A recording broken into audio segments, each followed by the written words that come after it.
Welcome back, everybody, to the Podecito podcast. I am your host, The Real 469. Thank you for joining me as we journey episode by episode through our collective favorite show. Of course, I'm talking about the incomparable Las Vegas. We are on episode 3 of season 2, don't you know? This episode is titled Blood is Thicker. It premiered on September 27th, 2004. It was directed by Allison Liddy Brown. We've seen Allison Liddy Brown's work before. We'll see it again. It was written by Matt Peiken and Gary Scott Thompson. Gary Scott Thompson, of course, as we all know, he's the puppet master. He is, in fact, the puppet master, Sam. Yes, he is. At least he's credited with a writing credit. On the actual episode, his name doesn't come up. But on IMDb, he's credited with all these writing. I've been saying his name every episode because he's given writing credits for all these. So do with that what you will. This episode was rated 7.9 out of 10 on IMDb. It was also rated that on Episode Hive, which made me start to look at where Episode Hive was getting their ratings from. And I think they're just siphoning ratings from IMDb. So I'm not going to mention Episode Hive again until it looks like they're getting them from other places as well. But LasVegas-theseries.com, which you can access via the Wayback Machine, support the Wayback Machine if you can. They're doing the Lord's work as much as they can. Rated 4 out of 5 chips, giving it an aggregate rating of 7.95 out of 10, or a C+ rating for this particular episode. That's just how percentages go, kids. 7.9 almost sounds like an 8. 8 sounds great. That was an unfortunate rhyme, but still.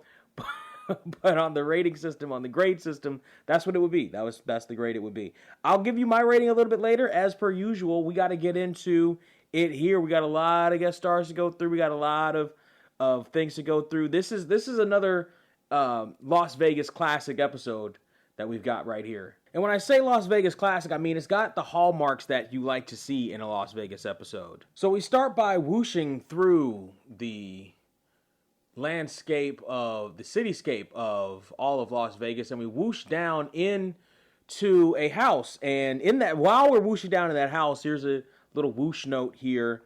You see a sign that says sold on the house, and the sign says Molly Realty, Molle Realty, and the real estate agent on it is Jennifer Moller, Moller. The phone number is fake, is 702-555, whatever.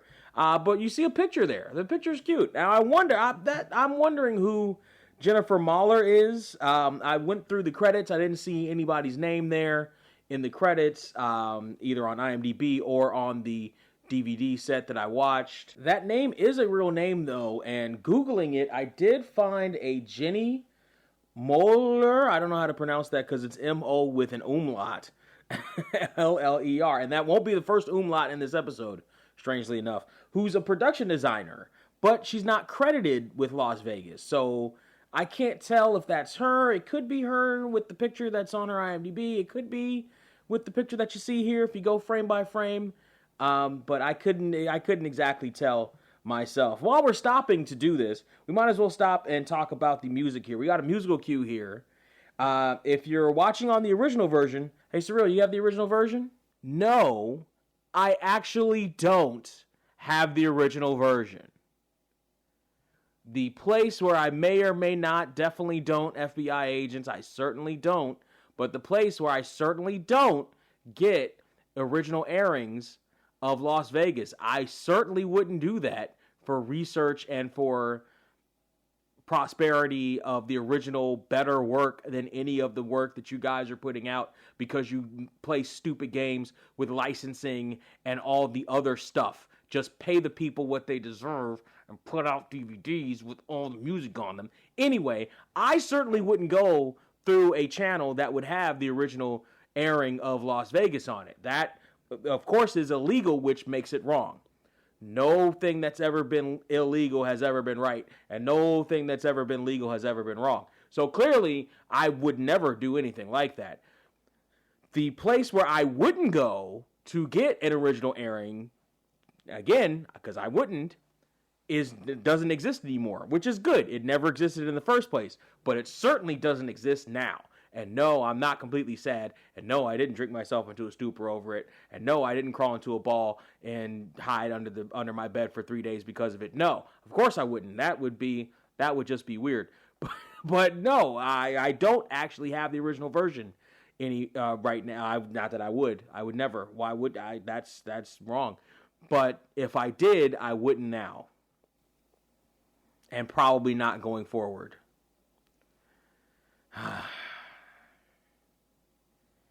Anyway, the DVD version of the song is a production song. And if you're watching on streaming service, you get the song Watch This by SATV Music.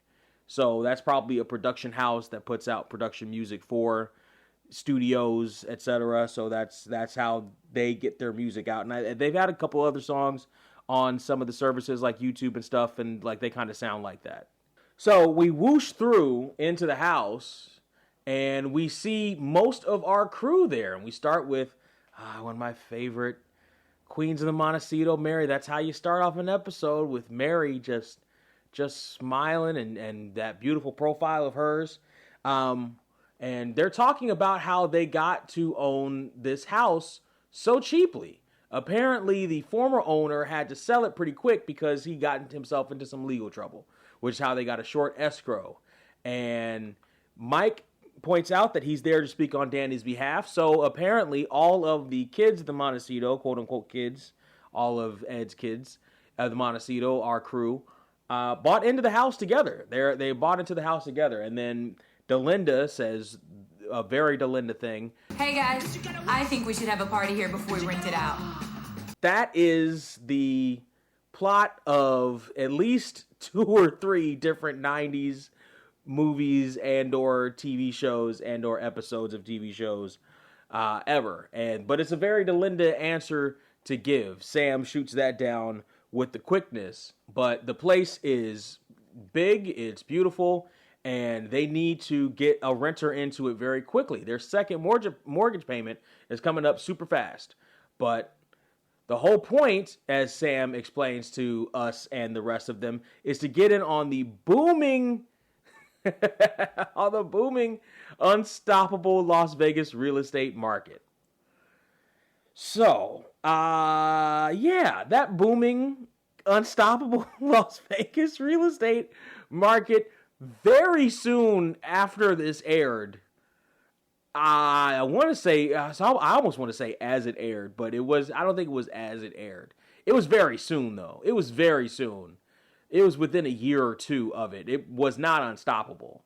As a matter of fact, it played a part in and had its result in the recession of 2008 with that housing market too. But Las Vegas was on the forefront of that because I very, very vividly remember Las Vegas building all these homes into the desert. They built a ton of homes. So many homes that there were reports of neighborhoods with only one house sold, and if that, sometimes they were ghost neighborhoods. Sometimes they were completely they weren't abandoned even. They were built, they were ready to move in, but there weren't enough people who wanted to move to Las Vegas for the amount of houses and they were big houses too. They were big, beautiful houses, but there did not have enough people to fill them. Neighborhoods of houses empty because they couldn't fill all the houses. And that, yes, played a part. So that unstoppable real estate market, our crew is not our crew. Oh, they may have bet on the wrong horse, Johnny. Yeah.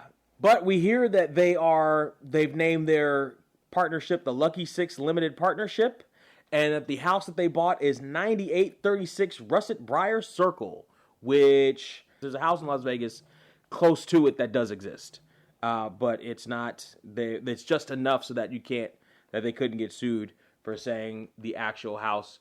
And I don't even know if that house was built back then in 2004, if that one was around, but that's that name they went with. And we see them toasting to their new house. Mike pops the cork, and the cork goes all the way up the CGI cork, and then we whoosh from the cork over the landscape of the city back into the Montecito, where Danny is helping out three lovely ladies. While he's helping out those three lovely ladies, we do hear another musical cue. This one, I imagine, is also in...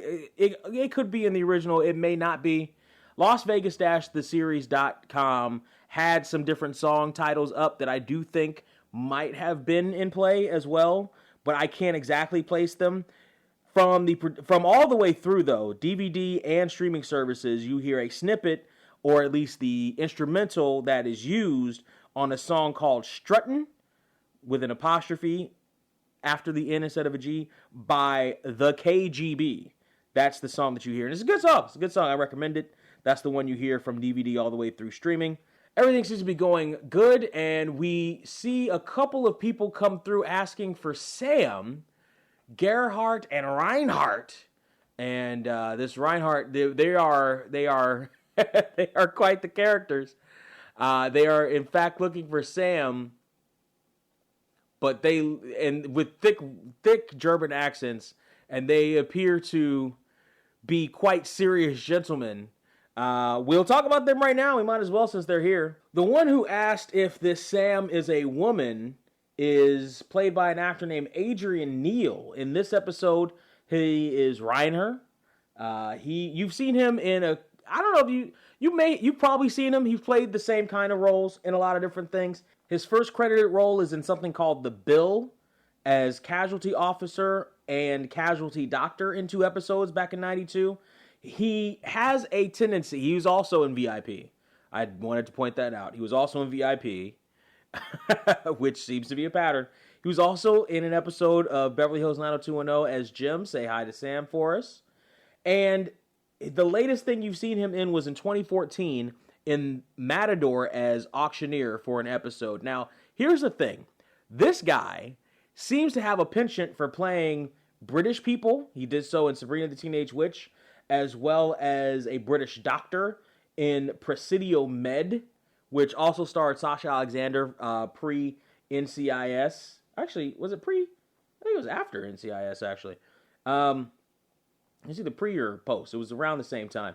But he also, most of his IMDb is filled with him playing a maitre d'. He plays a maitre d' in a whole bunch of stuff, including Castle, My Boys, Entourage, connection to Nikki Cox, by way of her ex at that point, and a couple other things. He's a maitre d' on a whole bunch of stuff, but on here, he is Reiner. The other guy is a guy you've seen in a bunch of stuff. I know I have. His first credited role is in Sleepaway Camp 2, Unhappy Campers, as a counselor. He was uncredited for that in '88. He got credited for the making of And God Spoke in 1993 as Bob A.D. He was in Thick as Thieves in '99 as Maloney. Thick as Thieves starred Andre Breyer, Rebecca De Mornay, and former and future recurring guest star of Las Vegas, Alec Baldwin. Yes. He was also Coach McNiff for 3 episodes of Unhappily Ever After with our very own Nikki Cox. Yes. You love to see that. Here's one thing I love to see. Credit for Grosse Pointe popping up here. Not Grosse Pointe Blank. No, not Grosse Pointe Blank. That has annoyed me for years. No, not Grosse Pointe Blank. Yes, the movie was fine. It was a well-made movie. Great. I'm talking about Grosse Pointe. He played Richard Towers, who played Ted Johnson for 7 episodes in that show. Grosse Pointe. I'm going to take a minute to talk about Grosse Pointe, gosh darn it. Grosse Pointe was a TV show on the WB that was alongside Unhappily Ever After and Nikki, so shared the same network with our own Nikki Cox as well. That was based on the making of a Beverly Hills 90210 type teen drama show. Matter of fact, most of it was based on Beverly Hills 90210. There was a couple things that had some like Dawson's Creek elements into it, but the show within the show was basically 90210. That was a less than unfortunate rhyme, actually. I kind of like the way that one pointed out. And he played the guy who played the dad on the 90210 show. because the creator of that show was also a writer on 90210, Darren Star. And that's going to come back later. We're going to talk about that in a little bit. But let me tell you something. If you can find Grosse Pointe, first off, you're a miracle worker. Secondly, go ahead and find it. I don't think it's streaming anywhere. I got the original DVD of the complete series.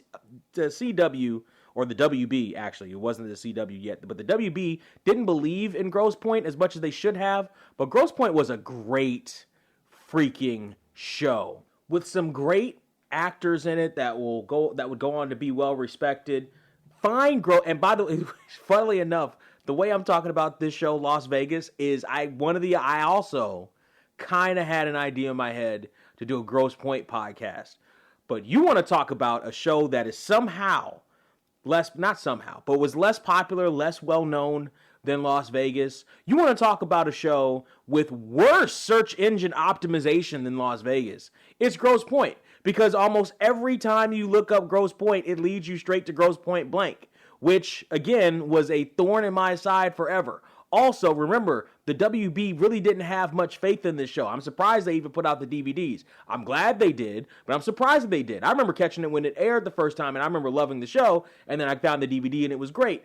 I don't believe it's on any... Hold on, let me check, actually. Exactly what I thought. You can't find it anywhere. Grosse Pointe was a great... And probably... also had musical rights issues because they were doing all the they were making fun of teeny bopper drama shows, and teeny bopper drama shows had a lot of music that was playing throughout, and very much like Las Vegas, very much like, again, like I've mentioned, a lot of shows in the 2000s had this, and that's probably an issue. The WB probably doesn't care about it. CW probably doesn't care about it enough to even stream it.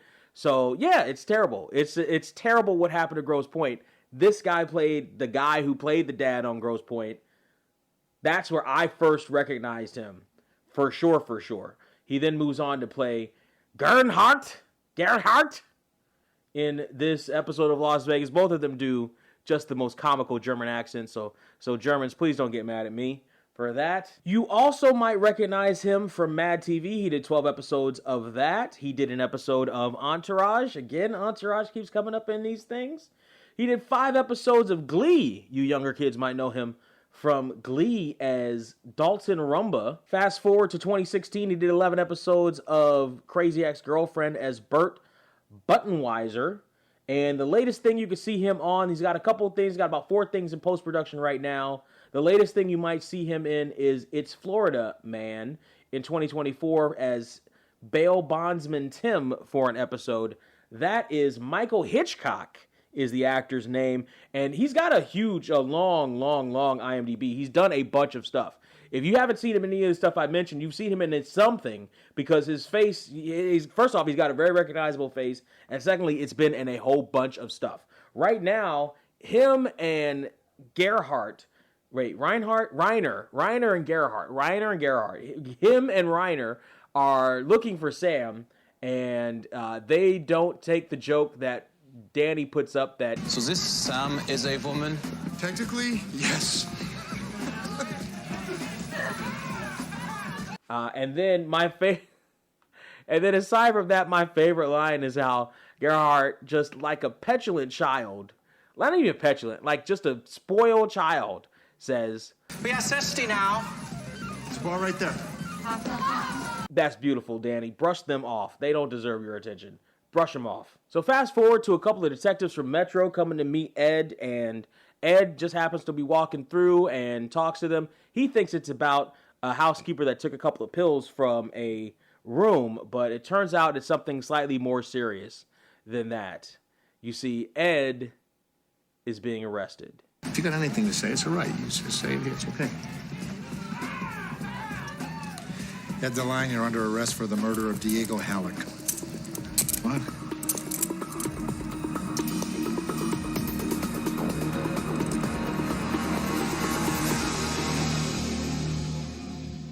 And I'm wondering here why Luis wasn't a part of this. Maybe it's because Luis is too close to Ed.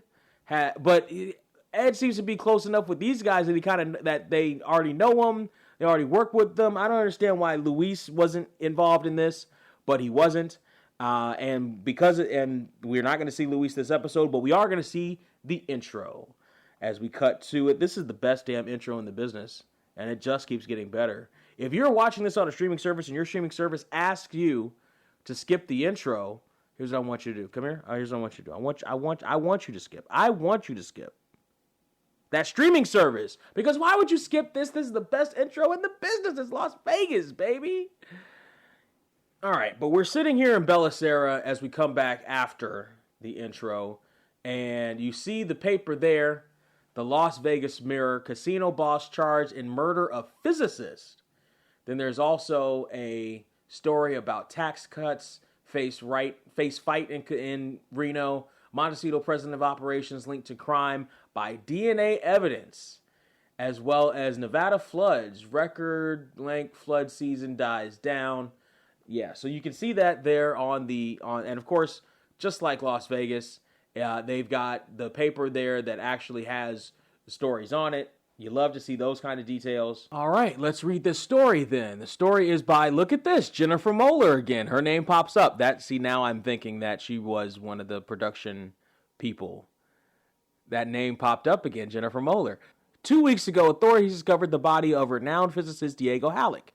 Forensics tested the evidence that was at the scene, and a DNA sample matched up to that of the head of the Montecito Casino, Ed DeLine. Detective R.J. Valdivia and Detective Curtis Chance arrested the casino host at the luxurious hotel located at the heart of the Las Vegas Strip. Prior to the arrest, the Clark County District Attorney's Office approached the grand jury in order to secure a warrant, taking into consideration DeLine's reputation in the Las Vegas casino community. DeLine's wife, Jillian, posted his bond, which was $5 million. I'm glad they brought that up. Let's talk about that. That $5 million bond, it gets brought up in conversation. That $5 million bond, Jillian posted in today's money an $8,445,791.42 bond to get Ed out. Due to his arrest, the Nevada Gaming Commission has asked for DeLine to temporarily step down as the Montecito president of operations. Wow. A final conclusion will be declared pending the result of his case. DeLine has secured himself an attorney since his release. Sidney Ross will be acting his counsel. It won't be his counsel. That's not his counsel. His attorney in this episode is named Heyman. It's not going to be Sidney Ross. Big Ed, a nickname he's earned based on his reputation and standing in the gaming industry, and as a friend of the, or was a friend of the local scientist. Excuse me. It's kind of blurry, but I can definitely read it here. This bizarre turn of events has everyone scratching their heads. Rebecca Irwin, a blackjack dealer at the Montecito, is equally as baffled by the allegations, or by the accusations. Mr. DeLine has always treated his people with such a high respect and courtesy that I find it hard to believe that he would ever harm someone. Especially a friend. Valet Alana Rosenblatt concurs with Irwin. Mr. DeLine is innocent. The accusations are preposterous, to say the least. Halleck's murder will not go unavenged, claims Assistant District Attorney Juan Roa, Gene Rose. Our officers have what we feel is abundant and concise evidence against Mr. DeLine. His legal counsel will have their hands full. We expect them to be prepared. Diego Halleck's philanthropy makes his slaying that much more tragic. He dedicated most of his own personal income to benefit children. And that's all we can see on that page. But I give them credit. You know what? Because remember, when Mike had the run-in with the stripper and he saved the stripper, at a certain point, the article trailed off and started repeating itself, etc. Jennifer Moeller, give her props. She's on the ball. She is on the bubble here. Yeah, and that's the only story that you can actually read there. The other ones are kind of blurry. But yeah, Mike is as dedicated as ever. He's dedicated to finding out what really happened. We hear from Nessa, who says that Jillian is at home with Jillian. Surprisingly enough, Nessa's not there. And this is one of those episodes where, so Nessa, there's stuff going on with the lines, and this is a thing that's happened before. We've seen it in smaller increments, where Nessa, as close as she is with the family, raised by the family, isn't with the family. And that's, like, that does allow us to see more Nessa, and I'm always happy for that. But I wonder why. Like, she is, for all intents and purposes, Ed's second daughter. And that concept comes up over and over and over again through the entirety of Las Vegas and the Las Vegas book and all that. That comes up over and over again. She considers the Lions her family. The Lions consider her family, but she's not there. She's at work. Now, I get that maybe she has to be at work, etc. The pit boss, her title as pit boss dictates that she has to for some extent, but you could do a line there or something where, like, she'd say, you know, something along the lines of, I'd be there too, but I can't get off work. I'm needed now. I have to be here for the big convention. Whatever. She has to be there. She can't take off. As soon as she gets off work, she's gonna go check in. Whatever. Her being the relay to the rest of them, like, that's cool. But I also feel like she would be there about as much as Delinda would be in something like this. But that's a loose end that I can live with that thread, because again, we get more Marsha Thomason, and you can never have too much Marsha Thomason in your life. Sam brings up the idea that, do you think maybe he did it? And Mike is very quick to be like, what exactly do you think that means? And Sam brings up the very real thing that Ed's got a past. Ed's got a CIA past. Yeah, but you think they'd be used to this kind of stuff by now, right? What's that supposed to mean? I'm sorry, are we forgetting about Ed's whole shadowy CIA past? You don't think he did it? Look. And Mary asks, you don't think he did it? Nessa is looking at Sam like Sam's off kilter here, but excuse me, have we all forgotten who Big Ed is? You know, initially you could maybe say, my first note here was, is Sam slipping back into the paranoia from the night the lights went out in Vegas? But I don't think so. I think Sam is thinking kind of rationally here. You know, like, Big Ed wasn't a Boy Scout. Big Ed didn't retire from the Scouts. You know what I'm saying? Like, he didn't retire from Sesame Street. All right? So let's not pretend. Let's not pretend like Ed was just a professional Tiddlywinks player for all those years. Let's let the dealer shuffle the deck for a second, and we'll be right back. Yeah, this shit's a whole vibe, and this bitch the whole night. They be playing both sides, trusting them, and I stay by my bro side. Can't fuck with the whole tide, we be with the whole squad. Can't let them win. Yeah, this shit's a whole vibe. You're listening to Whole Vibe from Jesse Evans' album Space Jam. If you like what you're hearing, you want to hear more, hear it again, or both, just go to tinyurl.com/EvansVibe. That's tinyurl.com/EVANSVIBE. No mic, but I'm shooting and I'm back with a full clip. Pay attention to the flows I'm delivering. Cut off of my bros to my hoes. But we see Danny come and he pulls Mike in, and they talk over the case, and they talk over how Jillian posted bond for Ed. The Kings go up to see Ed. The two Kings here, they go up to see our ace Ed.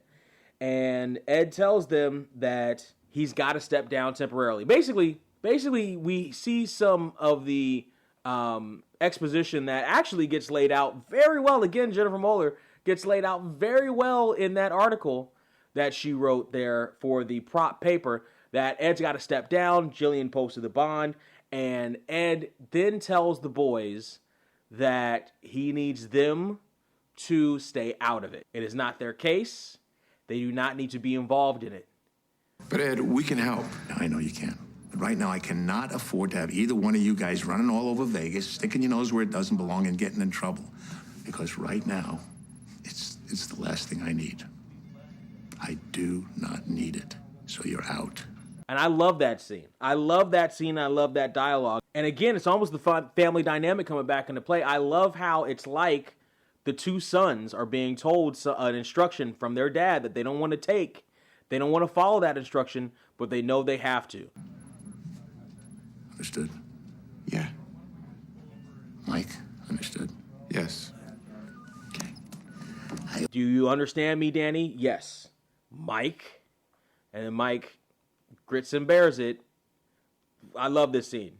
I love that scene for Mike. And I love how that plays out later in this episode. From there, we whoosh into Mystique, and 3 of our queens are talking with, the queens minus Delinda, are talking with a couple of girls, Brandy and Dakota, and Sam straight up says, I'm sorry, Brandy and Dakota. Oh, those are your stage names. No, they're real.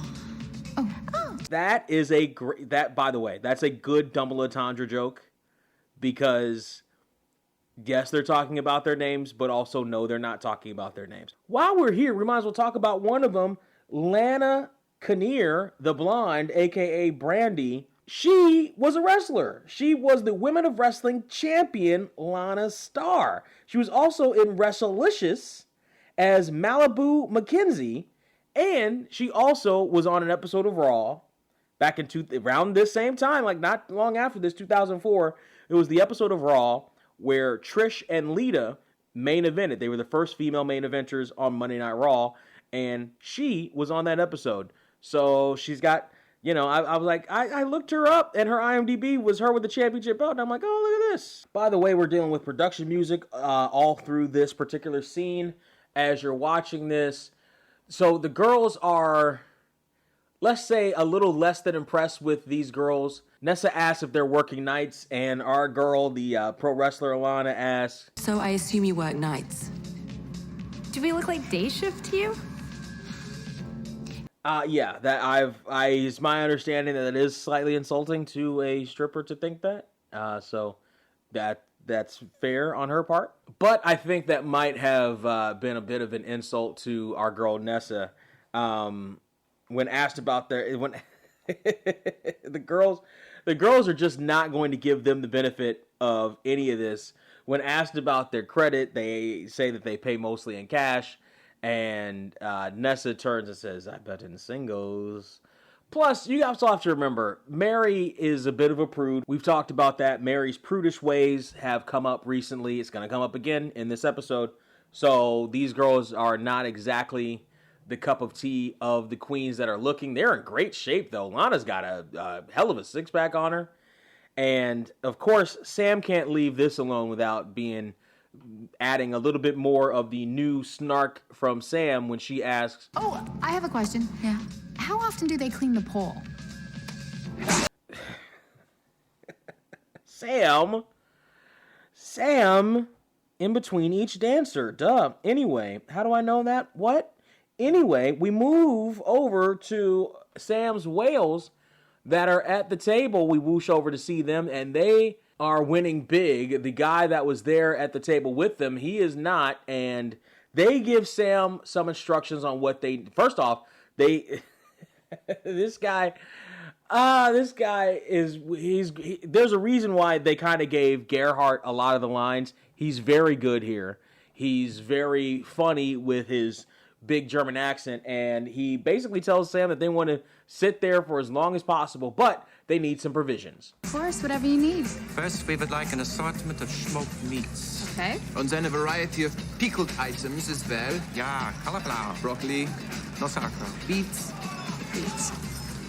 Okay, obviously you don't want to eat here at the table, so I'm going to Yeah, at the table. It's our lucky table. Open your ears. What have we been saying? consider it done. And Sam assumes that they wouldn't want to eat at the table with that, and that, you know, that's a good reaction from our boy Gerhardt, because people play at tables all the time. What are you talking about? They don't want to play at tables? You kidding? They have extra tables that they set up next to players, or at least trays that they set up next to players all the time. Now that's not what's going to happen here. These guys are going to take over the table, but we'll get to that when we get to that. We then get to see Mike and Ed walk through the casino and talk about who Ed's got for his attorney, which is Lynn Heyman, not the guy that was listed in the paper. That's the one mistake I can say there.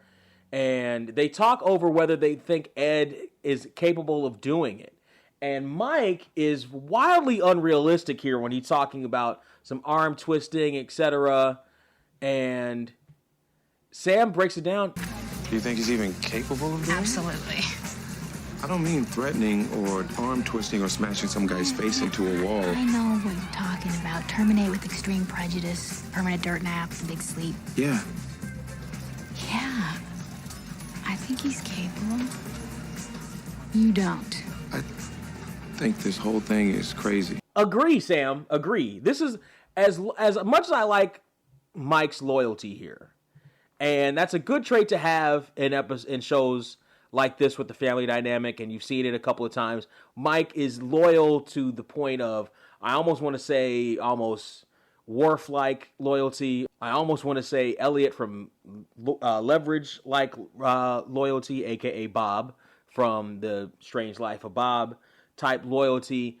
It's blind here. Are you kidding? Does he, I know he doesn't know everything about Ed, and I know he doesn't know even maybe most of it, but he knows some stuff. You know what I mean? What does he think the CIA does? Even in this world, what does he think even in the fantasy world of Las Vegas, what does he think the CIA does? In what he's been involved in. That's not even CIA level. Mike's already been involved in shootouts. What does he think the CIA does? By the way, if the CIA hears this and you don't hear from me next week, know that I'm not trying to know that it didn't happen the way they said it happened. But yeah, no, what does he think Mike did? What do you think the CIA did? So yeah, I'm with Sam on this one. Sam seems to be the only one of the crew, at least of the ladies and of Mike, who's level-headed enough to understand that Ed is capable of doing this. And Mike says that there's got to be something more Ed is innocent and that's all there is to it. Sam says this is Vegas, there's always more to it. That's correct. It's Vegas, there is always more to it. So the Kings are up in surveillance and they're checking out the paper. My guess is Danny got a hold of tomorrow's paper because he's friends with the editor or something. Either way, the date is wrong on both the paper that we saw first and the paper that we're seeing now. The paper that we saw first said Wednesday, July 19th, 2004. This paper says Wednesday, July 20th, 2004. According to my Google search, the Wednesday in July of 2004 that they would have been talking about is the 21st. Also, this is in July of 2004. So when did Danny go off to fight? When did Danny go off to fight? Because this is aired in September. How soon was Danny back? Wait a minute. He was only there for like a month? How long was he gone?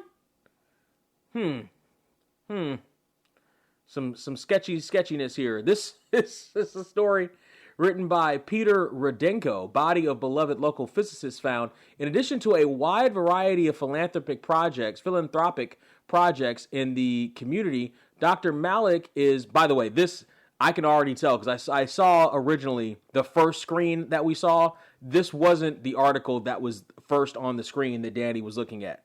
The first screen on that Danny was looking at said something about the police chief of Clark County coming in. So that's how it started. So this is a completely different article.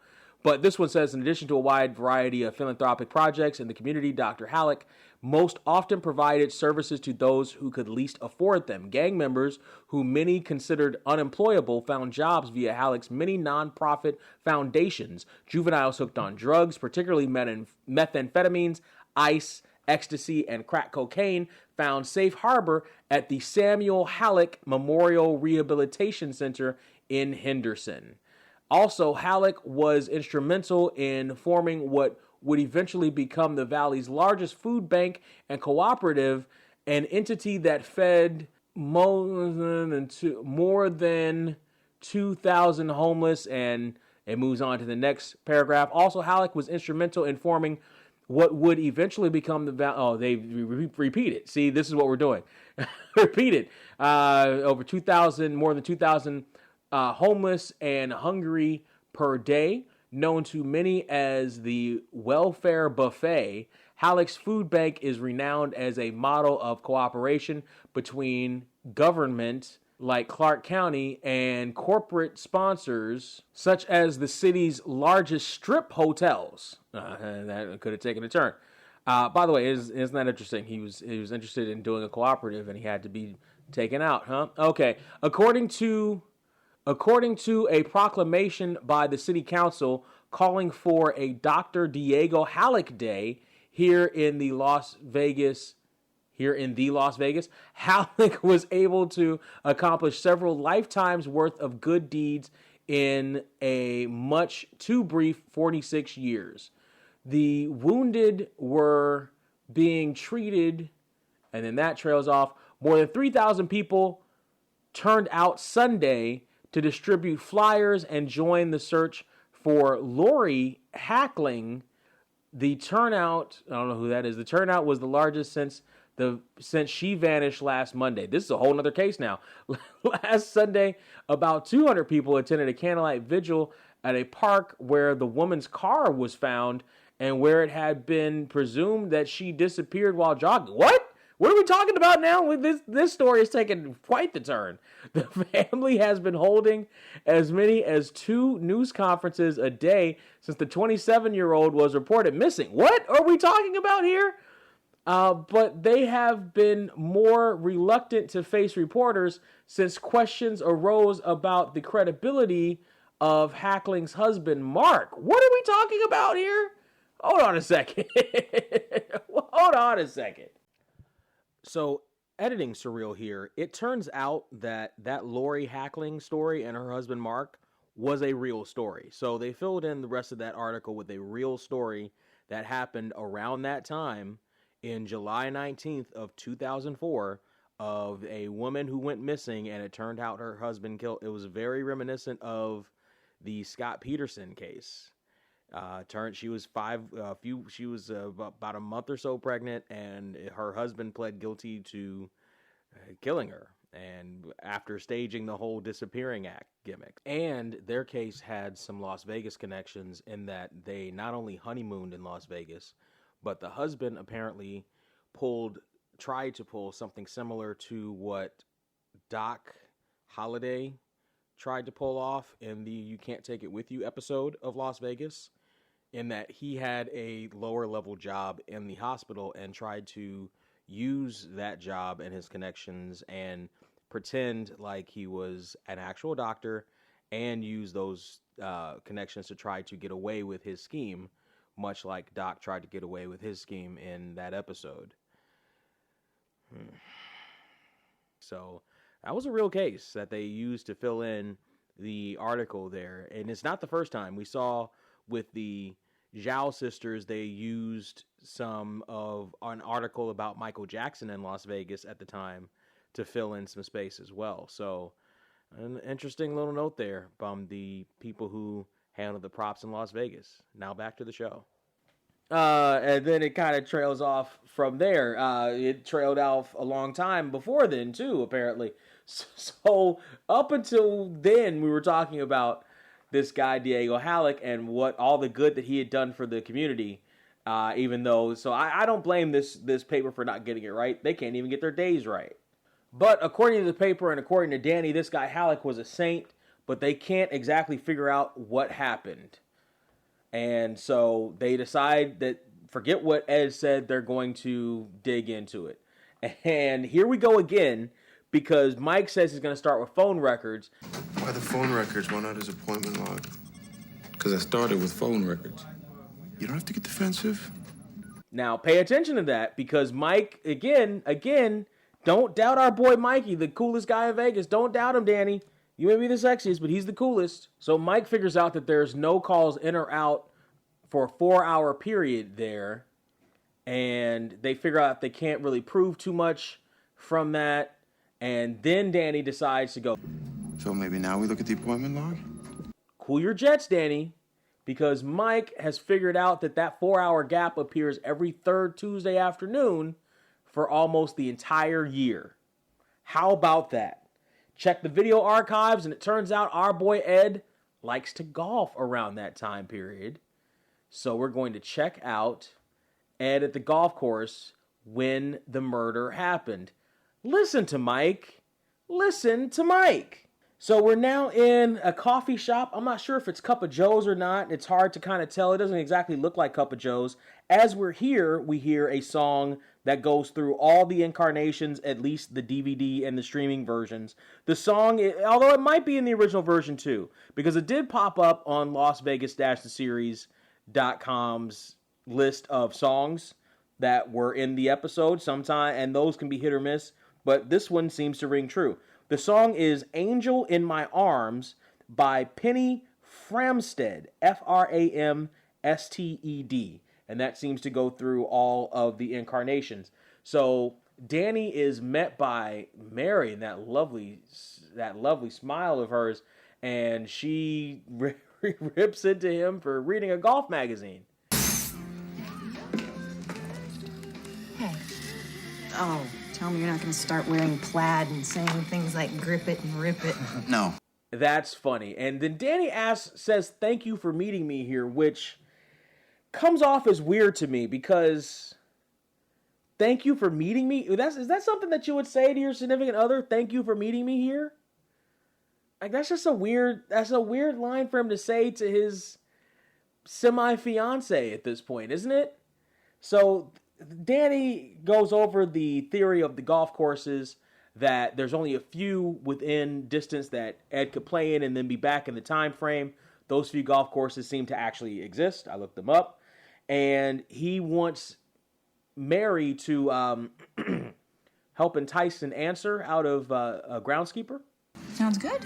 What do you need me for? Well, who do you suppose has a better chance of prying information out of a crusty old starter? A pissed off Marine or a hottie in a low-cut top? I'll get my sticks. And she agrees. That girl. So we go to Big Ed's really compound. I was going to say house. It's really a compound. And we see Ed's lawyer, Heyman, talking to him about the evidence that the court seems to have against Ed. And we also hear a little bit about the attorney and how he's able to get the evidence. He's an attorney, but he also, he knows what rules are. He doesn't always, he's that kind of a lawyer. And that's why Ed hires him. And he tells Ed that the blood that we see on Halleck's collar in those pictures matches Ed's.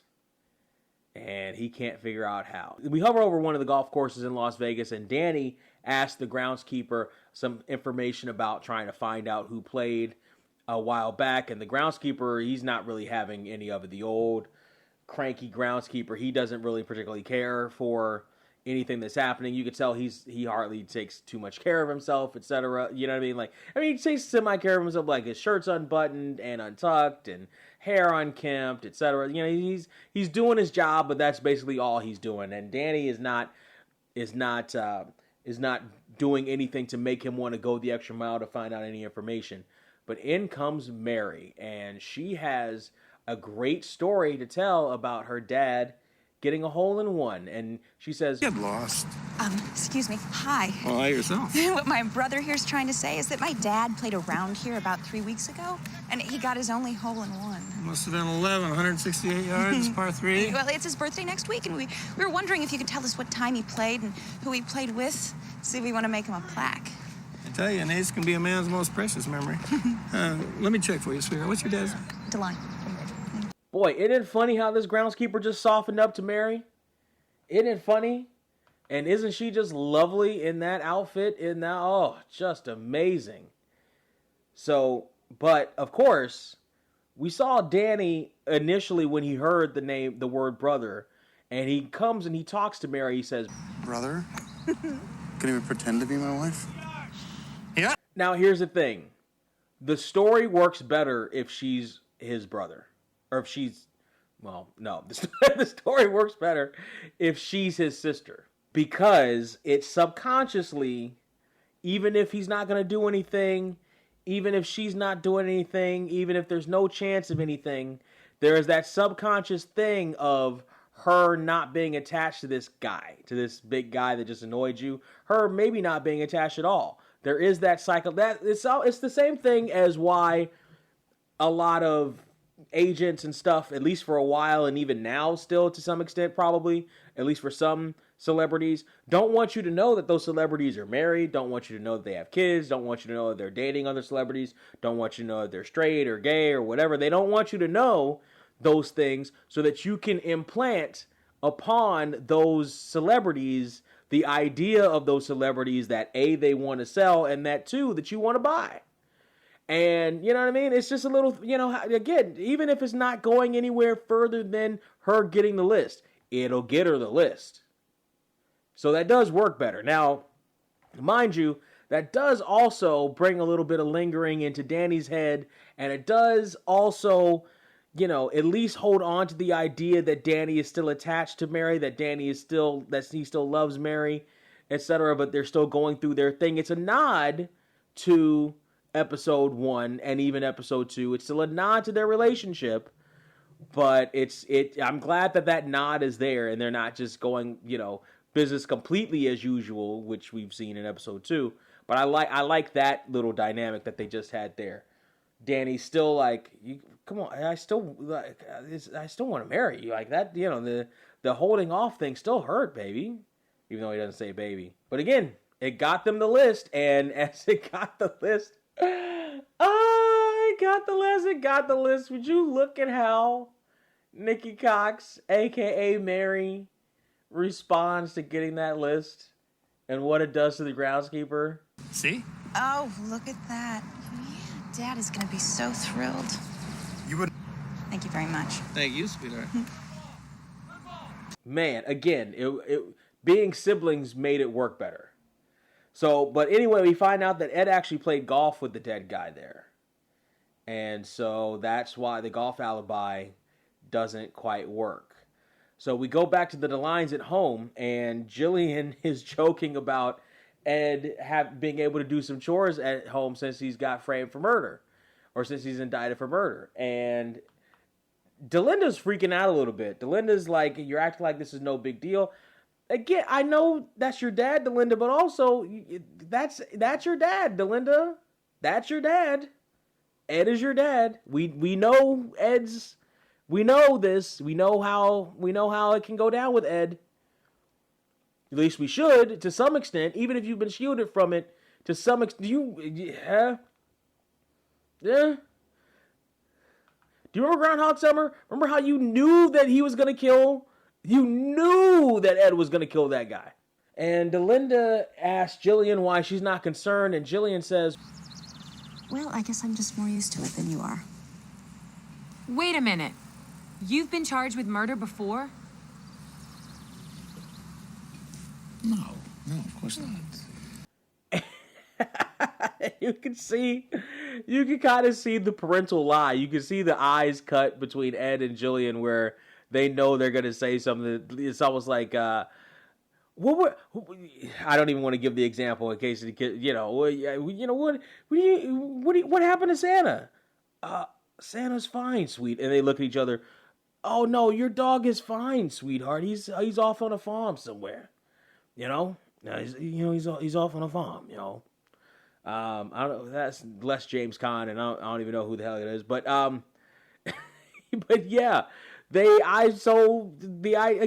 idea that Ed is this wilting flower, is this babe in the woods, is just odd to me. We know who Ed is. But Ed tells Delinda that he's going to be fine. He's got her, he's got Jillian, and that Jillian says that Delinda should go back to work and fill her time. That way, show them everything's fine. That is a great scene with the DeLines. I like seeing that scene.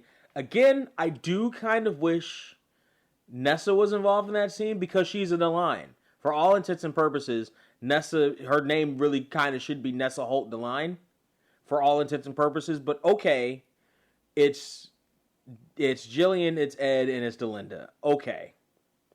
It should also be Nessa, but sure.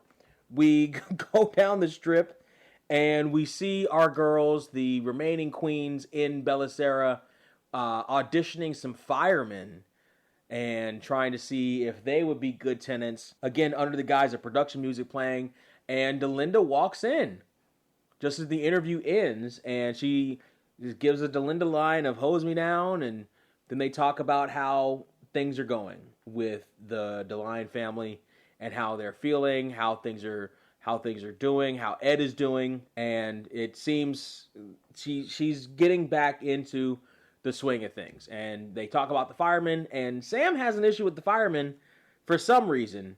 Her reasons are off. She's talking about the 2 weeks on, 2 weeks off schedule of the firemen. First off, with that many firemen, do you think that all of them would be on and all of them would be off at the same time? That the house would be empty for 2 whole weeks? No. They'd be on rotation, Sam. Also, just because they're at the firehouse doesn't necessarily mean they have to. Have you ever seen Rescue Me, Sam? Which is on at the same time. Firemen, while stationed at the house, could go other places. Like they go to the store all the time. You not see fire trucks at the grocery store all the time? I see them at the grocery store all the time. I've never, in no neighborhood have I ever lived in, have I not seen fire trucks periodically or consistently at a grocery store. I'm sure Las Vegas is the exact same way. So even if they are on duty, you don't think they could swing by the house for anything? Also, again, like I said, that's not how schedules work. So something tells me that Sam may have had a history with a fireman that she doesn't necessarily, that she's got a little thing against, but she vetoes the fireman for all, and so, okay. Yeah, especially with, this is the worst reasoning of all when she says, The whole house could burn down. We'd never even know it. They're firemen. yes, they're firemen. Yes, Sam, but okay, fine. They're vetoed, we're moving on. So Mike and Danny go over the case, talking about how it doesn't exactly look good. We pass by Reiner and Gerhardt as they basically order just in the most stereotypical, comedically German way, this waitress to get them more provisions. Fräulein waitress, we are thirsty now. Please, an assortment of libations. Pilsner, Ale, Hefeweizen. Right. Ein Frosty wie eine Flavor Fruchten. Oh. Und a berry wine cooler for Reiner. Right. Schnell. Frosty. Deal. Why don't you take a little break? Yeah, that's a good idea. I'm gonna stretch the legs, wash the face, refocus. There you go. I assume you're interested in large amounts of money. It's Vegas, who isn't? If you like the podcast and you want to help support it, you can send a Cash App, join our Patreon or Subscribe Star, or buy us a coffee. Just search The Podecito on all those platforms.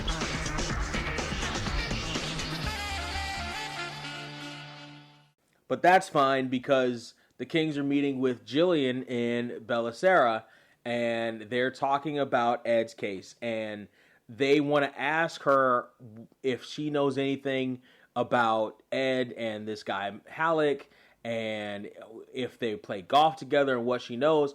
And Jillian, cool as a cucumber. And I was watching this scene and I thought about how strong a person Jillian had to have been to come out the other side of being the wife of a CIA agent like Ed DeLine, who's in the field, like not sitting in an office somewhere pushing papers, but actually in the field in different countries, not knowing anything, and still having the style and the grace that Jillian has here. It's one thing to be able to endure all that. It's another thing to be able to endure all that and then have the style and grace that she does, to have the social mores, to be, you know what I mean, to be that involved in her community and all the other stuff, to have that look, that look of almost a first lady, right? Like to do all that and be as stylish and as beautiful as she is, there's an extra gift to that. So the idea that Jillian would be moved by our boys here while sweet is only going to get them so far, because you can see the look on Jillian. This is great acting by the lovely Cheryl Ladd here. You can see that she hears what they're saying, but she's not going to give them anything at all. As a matter of fact, she says, I think it's sweet that you want to help, but she's not going to give them what they want or what they think they need. And they ask her if she knows where Ed is now, and she says she doesn't know. That I actually believe her in. I actually believe that she doesn't know where Ed is at that moment. But we're going to find out where Ed is, or at least some approximation. Ed is somewhere in the desert, where there's nothing but desert and electrical poles. And Ed comes driving in his just amazing looking. Is that a Z? Hold on. Is that a Nissan? Wait, is that a Nissan Z convert? Did they make a Nissan Z convertible? Hold on. So that looks like a modified version of it, but possibly, yeah. And the only reason I know that is because my mom had a Z and she loved her little Z. So Ed is meeting with a couple people out in the desert who tell him to take his hands out of his pockets because they got to see hands, and it's vice versa too. This is Langley and somebody who won't speak, so he won't get a name.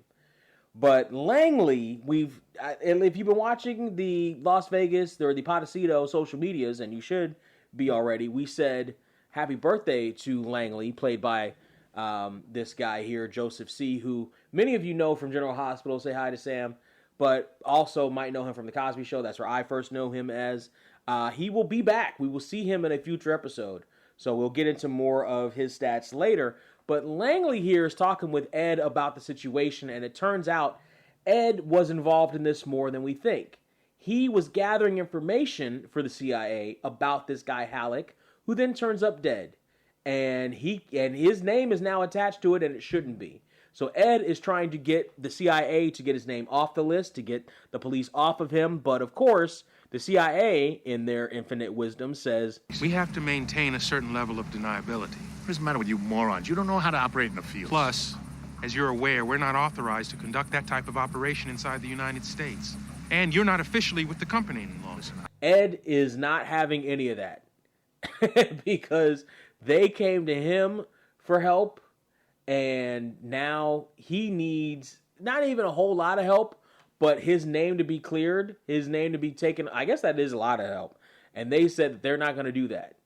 He said, they find my blood at the crime scene, and I wasn't there. Neither were we. And they take off in their Pontiac. Of course, it's a Pontiac. And Ed is left standing in the desert, not twisting in the wind, but sort of looking at and sort of looking at the situation. More than just looking at them drive away. He's looking at the situation. And we go to a construction site, and we see the foreman go into his trailer, and he thinks he's alone. The trailer is super dark, by the way. Like, the blinds are open, but it's still kind of dark in there. At least it looks like it is. And Ed just happens to be a master of this stuff, apparently, because this guy didn't see Ed come in or standing there at all. And Ed scares the hell out of this guy when he turns the corner and reveals that he's been standing there the whole time. And he wants information on why he was framed for murder from this guy. Now, let's talk about this guy. This is Kurt Fuller.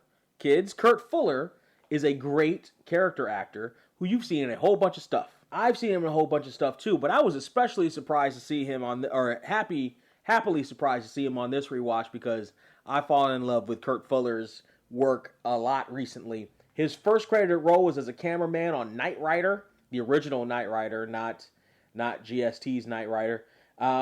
He also did an episode of Sledgehammer with past character or guest star David Rashi, which I would have loved to see them chew up the scenery together. This guy he started his career in the 80s just on a list of just smash after smash after smash after smash after smash, including but not limited to Elvira Mission of the Dark, the movie, 227 for an episode, No Holds Barred as Brell, and WWF Challenge as Brell, as he came in to do a cameo for that as well. You remember him. He was the studio head in No Holds Barred who was trying to steal Hulk Hogan away. He was also in Ghostbusters 2 as Hardemeyer, which is basically the Walter Peck character just in Ghostbusters 2, one of my favorite Ghostbusters, and really where Extreme Ghostbusters really is where the canon should end, but that's about it. He was Russell in Wayne's World, which you know him from Wayne's World. That's another seminal hit. He was also in 9 episodes of Time Cop, the series, as Dr. Dale. Did you know there was a Time Cop series? Now you do.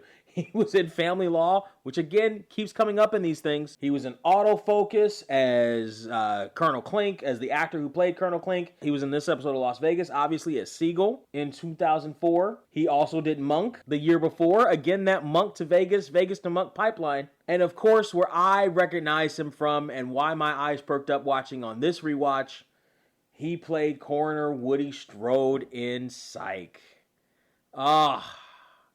One of the great characters that Psych has ever produced was Woody Strode, and just a delight. Just a delight. Woody Strode is where Kurt Fuller became a national treasure. And the latest thing you can see him in, aside from a couple of things that are in post-production, is Evil as Dr. Kurt Boggs for 38 episodes, the CBS drama. That's Kurt Fuller, and Kurt Fuller now has his hands full as he's got Ed, who is angry with him in an enclosed environment. Siegel's other problem is that Ed doesn't believe that Siegel had nothing to do with it. Ed doesn't believe that Siegel doesn't know anything about it, and doesn't know who had anything to do with it. And he also doesn't like the fact that Siegel is playing the card that, I'm just retired just like you. You got fresher contacts, says Ed. Which is right. He's right about that. But you can also see that Siegel is not just going to be a pushover for Ed. Like, Ed's not just going to immediately get what he wants out of this guy.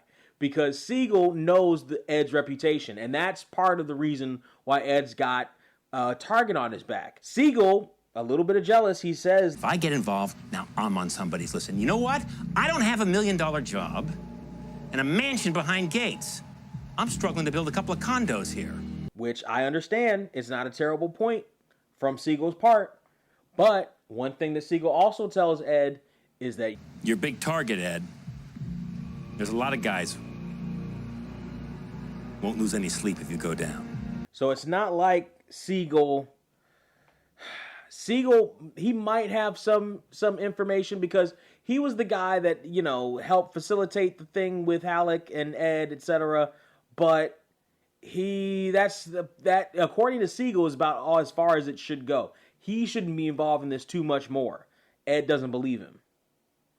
And we can understand why in a little bit. We then go back to the casino and we see Reiner and Gerhardt. I'm going to always have Reiner and Gerhardt at the casino.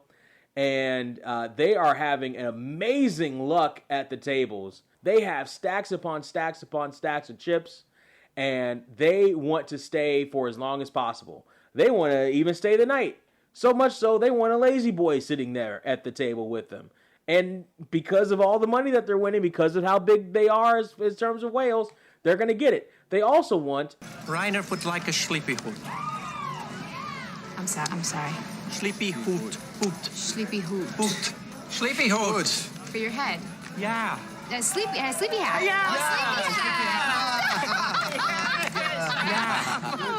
Yes, well, that would be my pleasure. Would you like the floppy one with the ball on the end? Yeah. That's good thinking there by Sam with the floppy one with the hood. That's very cute. But she's thinking too hard because... What are you waiting on? Go get it. I'm sorry, that's all you need. Okay, it's my pleasure. Thank you, Sam. You're welcome. Lazy boy, lazy Sam. Lazy Sam. Those guys are having fun, and I don't blame them. If we're on the musical note here, by the way, they're speaking fake German on some of these scenes. So while some of them, they are speaking real German, like when he says zwei or two, that is an actual word, but there is no hit and see, there's no stick and see. Stickenza. That is fake. You go to Google Translator, it doesn't translate to that. The music that is playing there on at least on the DVD and the streaming services is Hoch Geberg Swalzer. Hoch Geberg Swalzer. Spell that? Sure, I guess. HOCHGEBIRGSW. There's not a vowel in there. ALZER by Werner Brueggemann. Spell that? Well, I guess I have to. BRU with an umlaut. There's the second umlaut. GGEMANN. That's the songs that are playing there, and I won't be repeating that. So Ed meets Danny on the roof of, I'm guessing, the Montecito. They have a tete-a-tete because Ed says that he didn't want Danny involved, but Danny's definitely involved, and he knows about Siegel, and they have a little talk. Since you came to work for me, sure there's some things that you wondered about. You were in the CIA. You gonna let me do this or not? Sorry, go ahead. And so Ed talks to Danny about how occasionally the CIA will ask Ed to do a couple of assignments for them, a couple of smaller tasks, and he will do them without fail each time. But Siegel and Halleck were in the company for a while, and apparently Halleck was selling secrets to quote-unquote very bad people. We don't need to get into the politics of that. Those were Ed's instructions. That's what Ed believes, that Halleck was selling secrets to very bad people. Secrets that didn't need to be sold.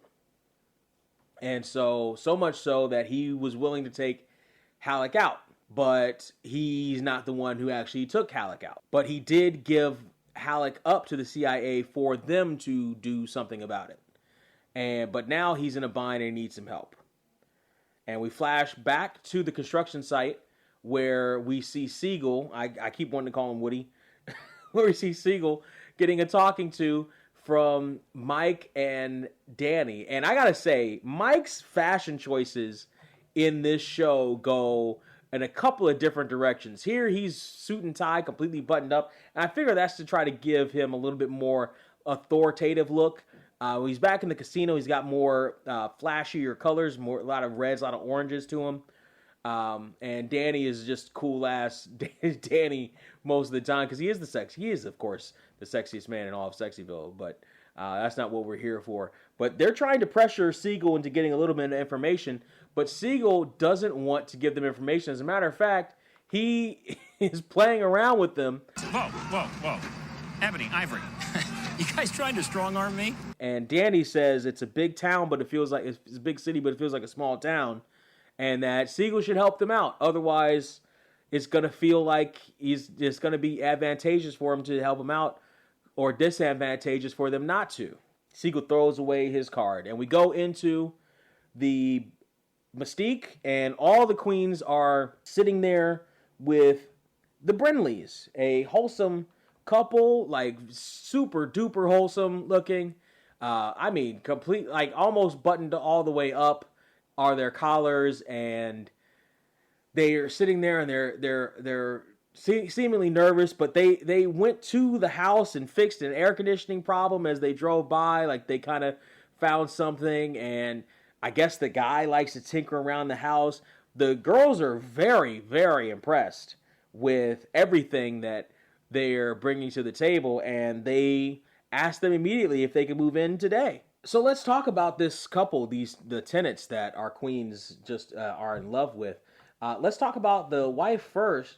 Sue Brinley is played by an actress named Stacey Barnhissel. So close enough. Barnhissel.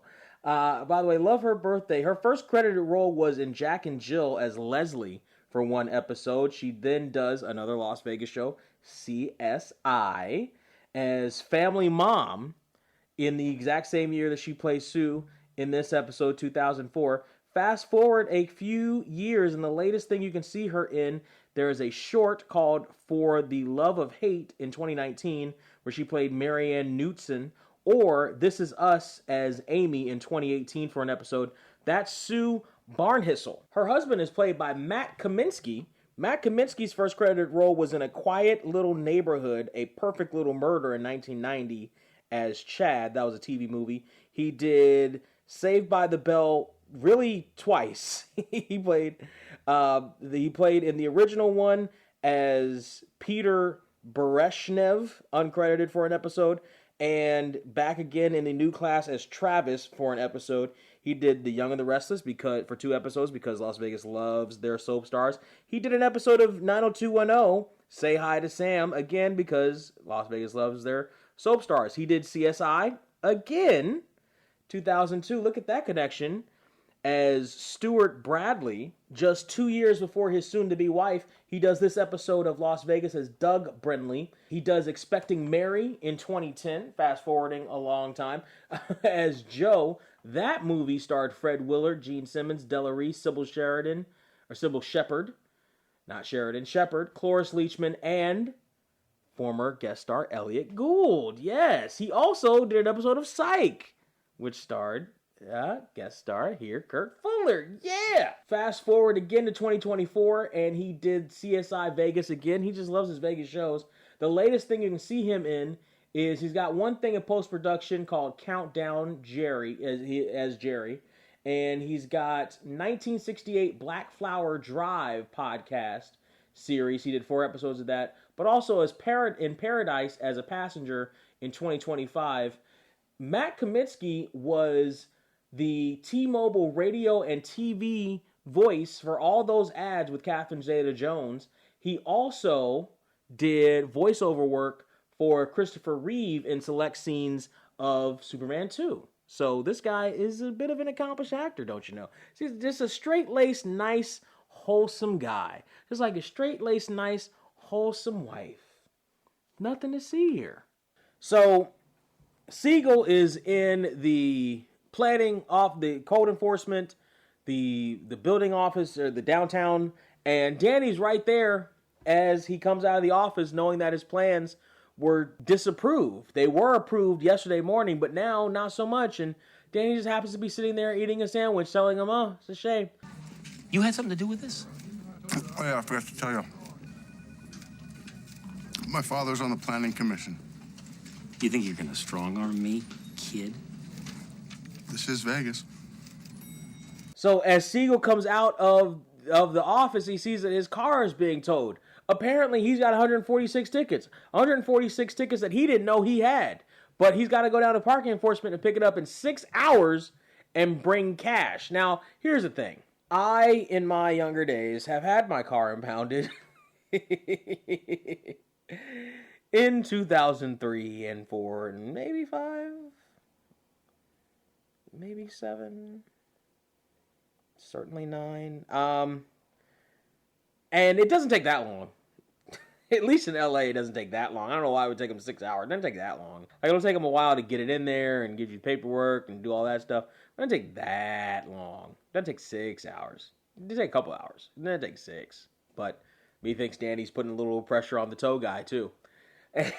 And as they're getting that cleared up, we see Danny walk by and finishing his sandwich as he walks straight past Siegel, who looks at him with a look of absolute disbelief. Delinda stops Danny in the casino and just wants to thank him for helping out. After she does, we see Danny talking with Siegel again, and this time Siegel is pissed off. He's telling Danny that he is not the person to mess with and that Danny needs to leave him alone because apparently Siegel's entire project has been canceled. Shut down completely. And we saw earlier in that scene with Ed that Siegel was talking about how he's struggling just to get a couple of condos built while Ed is living the life right now. So Siegel is a working guy. You know, he's maybe he's in the bigger echelon of the semi-bigger echelon of everyday workers, but he's still a working guy. He's still got to get stuff done. And Danny is being more than just a fly in his ointment. He is mucking up all the gears, and the two of them have a face-off, and I want to say they could have possibly gone to blows there, and that would have been an interesting fight. Something tells me Siegel knows at least a thing or two. You are messing with my livelihood, McCoy. I don't give a crap about your livelihood. Hey! Don't touch me. Danny says he wants a name, and if he doesn't get a name, Siegel's day today is not going to be anything compared to tomorrow. Siegel just gives it up. So after we get the name of Tolliver, we see Ed being set up in his home office, or in a part of his home that's his office, with computers and stuff into surveillance. And apparently Ed is trying to figure out the name Tolliver. He can't quite place it as things get completely set up in surveillance, and we go through the footage and we see one of the cars that was at the golf course at the time that Ed and Halleck were there, and we do see a guy, and we push in, and we see that is, in fact, Tolliver. Ed's memory is shaken now. He's figured it out. Oh, Tolliver. I killed his brother.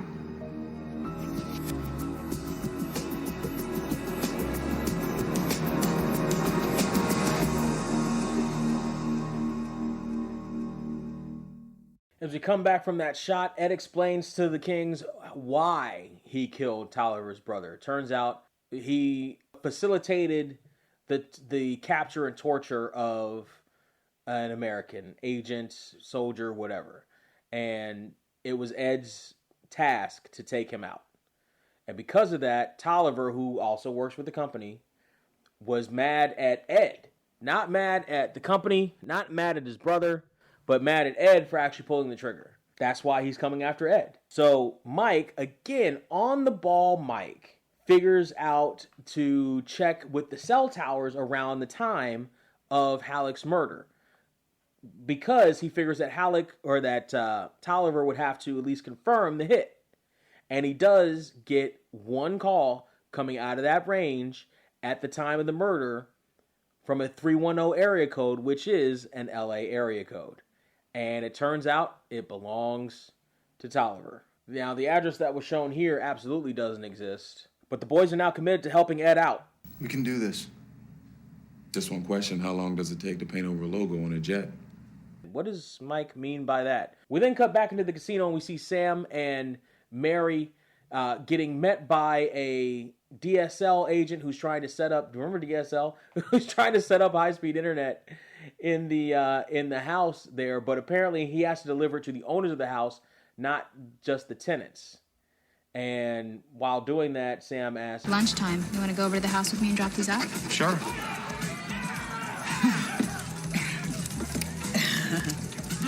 And I like how Mary likes that. How likes that the guy semi-shot his shot. It's also very Sam of her to be annoyed by it, but that's good. That was good. Good on him. That was very quick thinking on his part. And Sam is annoyed enough that she only takes one of the boxes, and this is, God bless Nikki Cox. She was so brilliant here. Look at this. Okay. Yeah. Chop. I'm coming. Oh, don't you just... she was great. She was great with that kind of stuff. She was terrific with that. So we're in Santa Monica, and the boys have pulled up to the bar, and they have met with Tolliver, who we've seen earlier. Let's talk about Tolliver. Tolliver is played by James Eckhouse, who many of you may definitely have seen his face. His first credited role was in Another World in 1982 as a costume clerk, because Las Vegas loves their soap stars. He was also in a TV movie called Moment of Truth, Why My Daughter, with Antonio Sabato Jr. and Jamie Luner. And the only reason I'm bringing that up is because I love me some Jamie Luner. And I believe she deserves all the credit in the world for that. Fast forward a couple of years, and wouldn't you know it, not even fast forward, because that came out in 93, and he had this next role from 90 to 98, 146 episodes. You know it.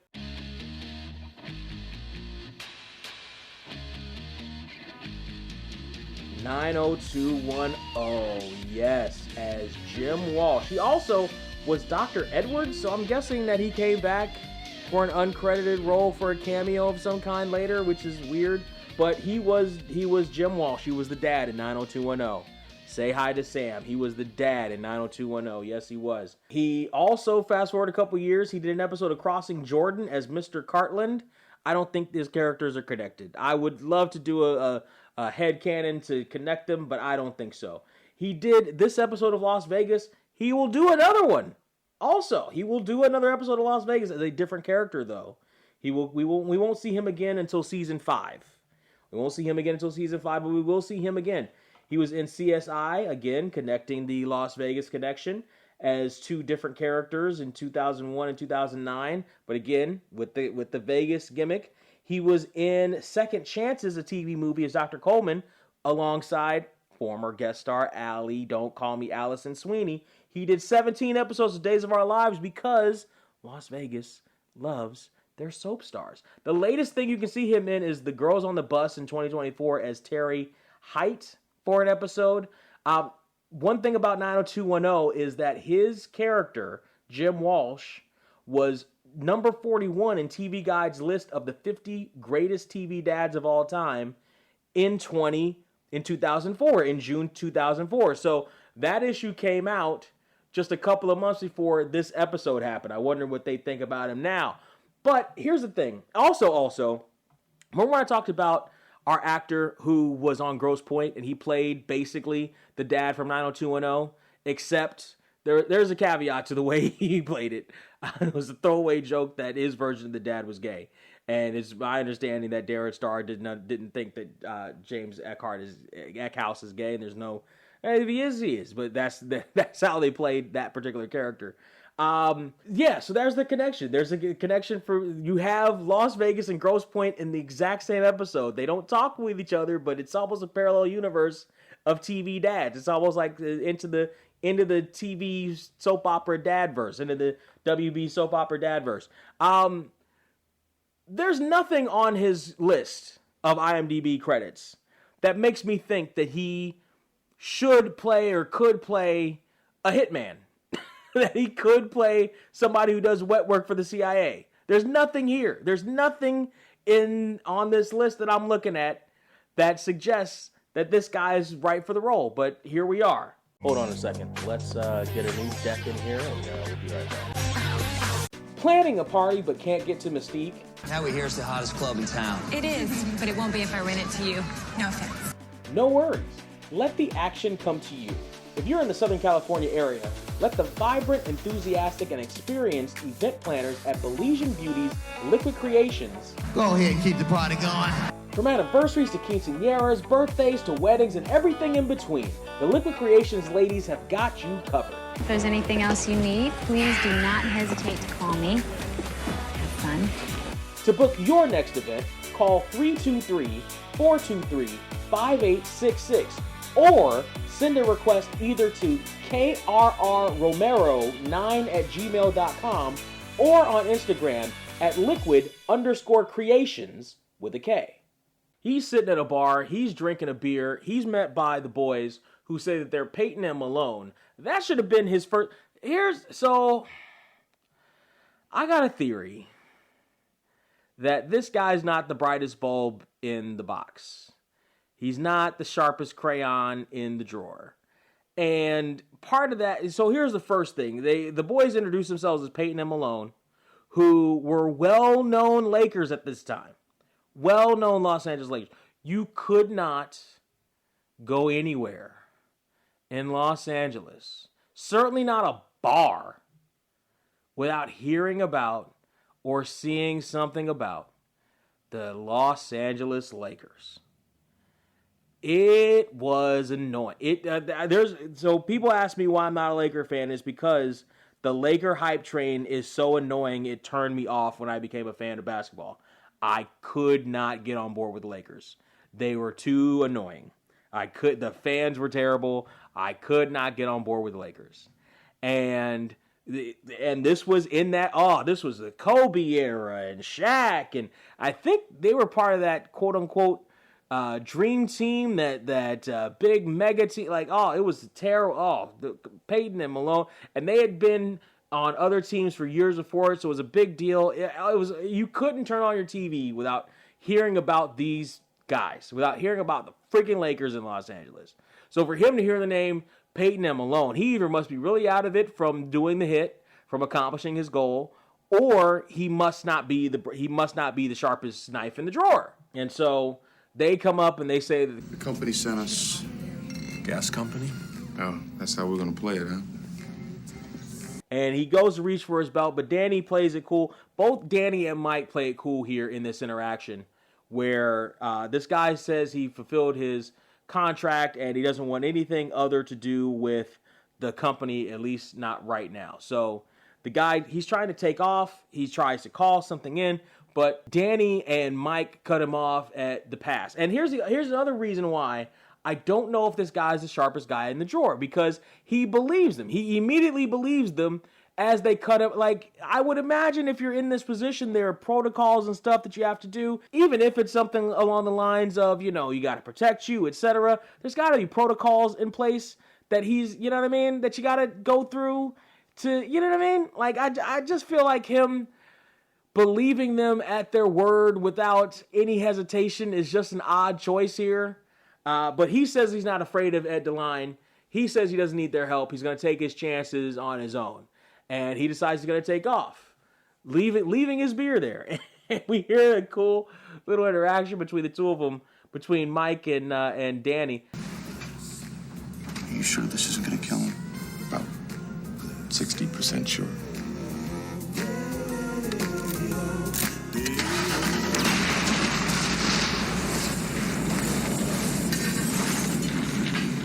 And this was pointed out as a goof on IMDb that as you see this, he puts his keys in the car and the car explodes.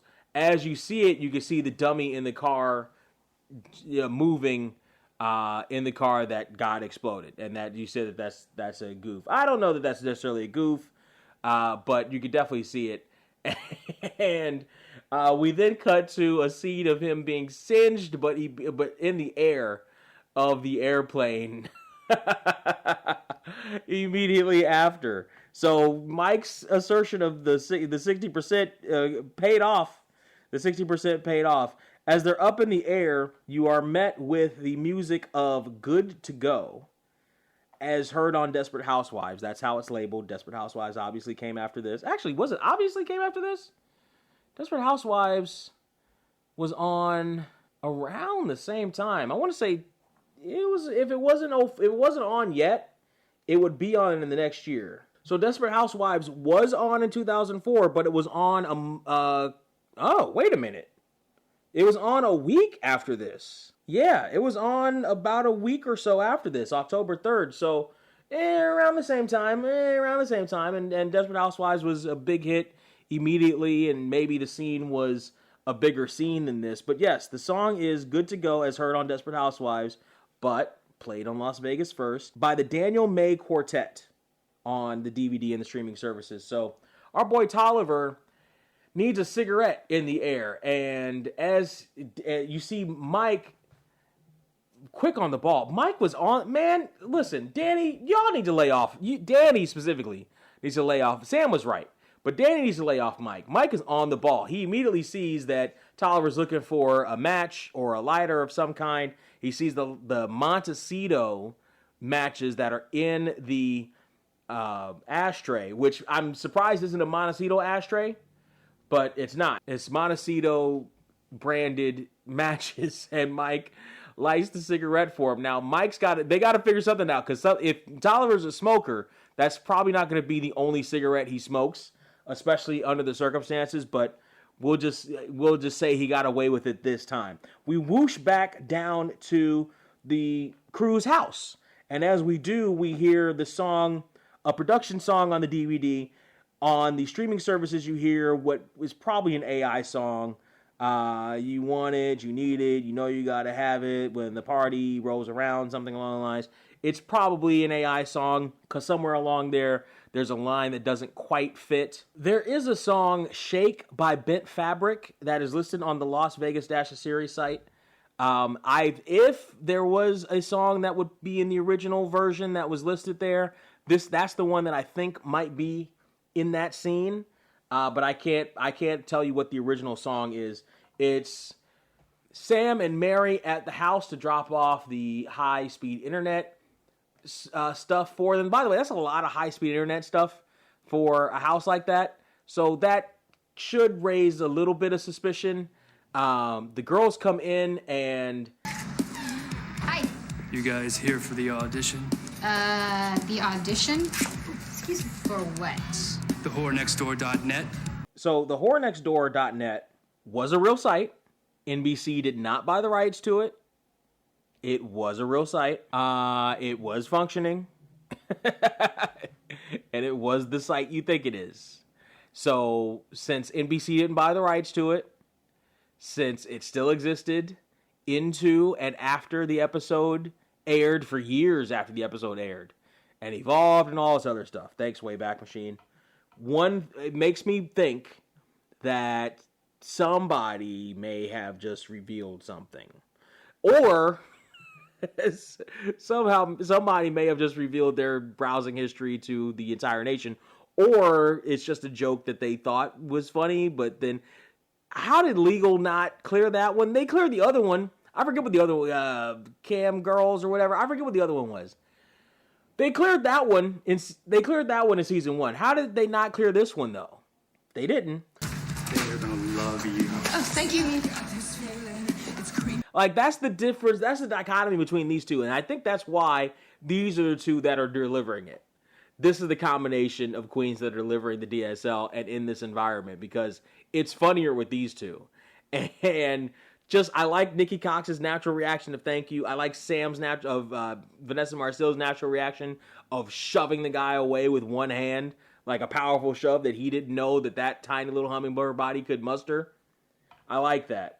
So the girls walk through the house and they see all these half-naked people. And they're all half-naked. Even on the DVD, they're half-naked. Again, uncensored, uncut, raw action, uncensored DVDs. No, it's the same. If ever. So there are 2 scenes so far in this season. If ever they were going to get the most, Las Vegas was, of that uncensored, uncut label that they threw on the DVD. And they threw it on the first season too. If ever they were going to get the most out of that, it should be here in this scene, where apparently there's a 4-person group action happening. You got 2 women on one of the tables who never kiss. They're close to kissing, but they never kiss. And something tells me that's something that they decided to make sure that they never actually kiss for the viewership, so that, you know, the stuff can maybe get aired in flyover states. And a scene over in the corner where the woman is in one of those hospital gowns, and she's jumping up and down on the doctor's lap, who again is also fully clothed. It's television-friendly prawn that we're seeing here, but Sam is completely unfazed. I love how Sam is completely unfazed. The first thing that she thinks is, oh, right, yes, of course, of course there was a problem with these guys. It's that they shoot porn in the house. And Mary's just flabbergasted. She's just, oh. They are definitely losing their deposit. They're making pornography in our house. Oh, this is the prudish Mary coming back, but it's funny here. Like, her reaction is hilarious. And that was kind of a trend with Nikki Cox. If you remember, Nikki Cox, Tiffany Malloy on Unhappily Ever After, she was the sex pot, but she was a virgin through the whole show. So as sexy as she was, the dichotomy there was that she was pure. She was actually pure and chaste. And same thing here with Mary. Not necessarily chaste, because obviously Mary's made love before to Danny, and it's always been made love. But porn in the house. Now, I also got to say, as an adult male who has seen that, seen a stag film or 5, a lot of it some of it came from the Valley of Los Angeles. Yes, it did. But a lot of it came from Nevada. A lot of it came from Nevada. Matter of fact, so much of it came from Nevada that the AVN hosts its awards in Nevada every year. On the weekend of my birthday every year. Yes, it does. Yes, it does. On the weekend of my birthday every year, they host the AVN Awards in Vegas. So it's not unusual to think that this kind of thing would happen. What is unusual, I think, is the Brenleys' way of doing it. Why would they rent the house? Maybe to get it done faster. Maybe shouldn't they have already had? If they had this kind of sway to pull this kind of stuff off this way, then did they not already have a setup in the house that they were at? Did they not decide to buy a house? Why not decide to buy a house instead of renting one? You know what I mean? Like, because stuff is shot in houses. Like, porn is shot in houses a lot of the time. And nowadays you see the content houses come up. As a matter of fact, not even nowadays. That's almost a 10-year or older phenomenon of people working in an industry who buy a house so they can collab with each other, which is a great freaking idea. Like, I should have got on that. The wrestlers should have done that a long time ago in Southern California. I should have got on board with that. But You know what I mean? Like they kind of work together to help each other out, and they kind of grow from the house is the general idea of that. Grow from the house or whatever, it's the general idea of that. Why do they not buy if they have this kind of sway to do this, they should have had the capital to kind of do it themselves. Why do they have to rent from the Lucky Six Partnership Limited? Why do they have to do that? Why didn't they already have their stuff set up? But whatever it is, Sam isn't fazed by it. Mary is completely fazed by it. It's Sam. Sam is Sam when she says, Mary, make them stop. Hi, Sue, this is Sam. Are the Brentleys in? and Mary is completely thrown off. She's so thrown off that she actually thinks that Sam is serious about making them stop. So we see the boys take Tolliver off the plane into a hangar and into an unmarked van, and they get him to a undisclosed location. And Tolliver is, not impressed with the surroundings. The boys, they're just trying to get him set up in the room for his own protection. And as Mike goes to check the perimeter, which is really when Mike sounds like he's not an actual agent. For some reason, James LeJour delivers his line like he's an amateur pretend. And maybe that's the genius of James LeJour, because I have said James LeJour is a genius actor. I've definitely said that before. But as he goes to check the perimeter, Danny tries to probe him for a little bit of information, probe Tolliver. He asks him how he does it. Between you and me, I never believed his phony Goomba tough guy act.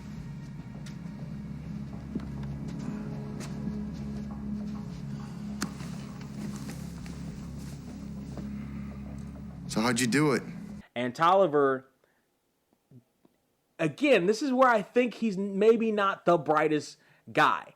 If you're known for doing wet work for the CIA, why would you know what I mean? Like, even if you believe it's the CIA, maybe it's because he believes it's another agent.